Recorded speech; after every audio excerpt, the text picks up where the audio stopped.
জানো তো, আমার তেমন কোনো বন্ধু নেই, ওই হাতে গোনা 3-4 জন ছাড়া। তাও আবার তারা আমার একদম ছোট্টবেলাকার বন্ধু, ইভেন এখনো তারা আমার সাথে আছে। তবে এই মানুষটা আমার জীবনে আসার পর থেকে না, সেই যেন সর্বত্র বিরাজমান বলতে পারো। আমার ঘুরতে যাওয়ার পার্টনার, আমার gossip partner, my best friend and obviously my everything. আজকে আমাদের অ্যানিভার্সারি, আর এই দিনটার জন্য আমার থেকেও বেশি এক্সাইটেড ও থাকে অলওয়েজ। লাইক আমরা কোথায় যাব, কখন যাব, পার্টিকুলারলি আমি কি ড্রেস পরবো, কিভাবে সাজবো, তার সবটা দায় যেন ওর একারই মাথার উপর, যেটা বেশ ভালোই লাগে আমার। আজও জানো তো মনে হয় এই তো সেদিন বিয়ে হলো। খুব ভয়ে ছিলাম আফটার ম্যারেজ কিভাবে সবটা হ্যান্ডেল করবো, but you have made it so easy for me and all credit goes to আমার মা, বাবা অ্যান্ড অবভিয়াসলি মামুনি। তারা না থাকলে আমি আজকে তোমাকে পেতাম না, so I can't thank them enough. তবে একটা জিনিস আমি খুব ভালোভাবে এই কদিনে রিয়েলাইজ করেছি, সেটা হলো marriage is so freaking beautiful if you find the right partner. হয়তো তুমি পারফেক্ট নও, আমরা কেউই সেভাবে পারফেক্ট নই। তোমার থেকে কখনো কখনো কিছু দুঃখ আমি পেয়েছি, যেটার জন্য বাচ্চাদের মতো কেঁদেওছি, আর তোমাকেই সবসময় পাশে পেয়েছি আমার চোখের জল মোছানোর জন্য। আসলে কি বলতো, আমার সবটা জুড়ে শুধুই তুমি, তাই তোমার থেকে পাওয়া ছোট্ট একটু টোকাটাও আমার কাছে এক রাত দুঃখের সমপরিমাণ হয়।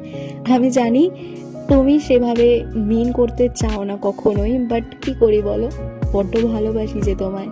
আর একটা জিনিস আমিও খুব ভালোভাবে বুঝেছি, যে তুমি মানুষটা বড্ড ভালো আর আমাকে প্রচন্ড ভালোবাসো।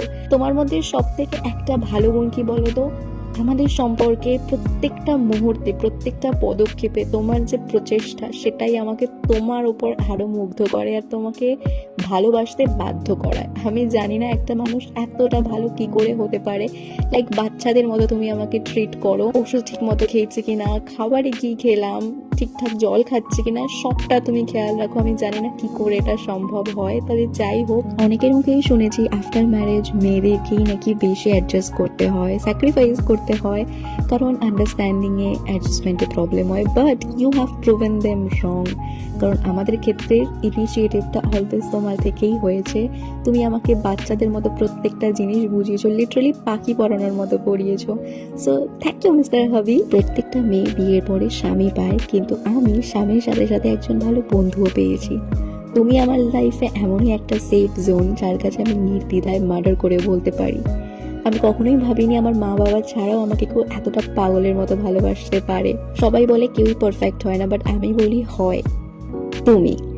So happy anniversary to the perfect man of my life. আর লাস্টে একটাই কথা বলবো, আমি তোমাকে প্রচণ্ড ভালোবাসি, আর আমার চুলের সমপরিমাণ আয়ু ভগবান করুক তোমার হোক, আর অনেক অনেক ভালো থাকো জীবনে, সবটা তুমি পাও যা যা তুমি আশা করেছো। And once again happy anniversary and I love you so much.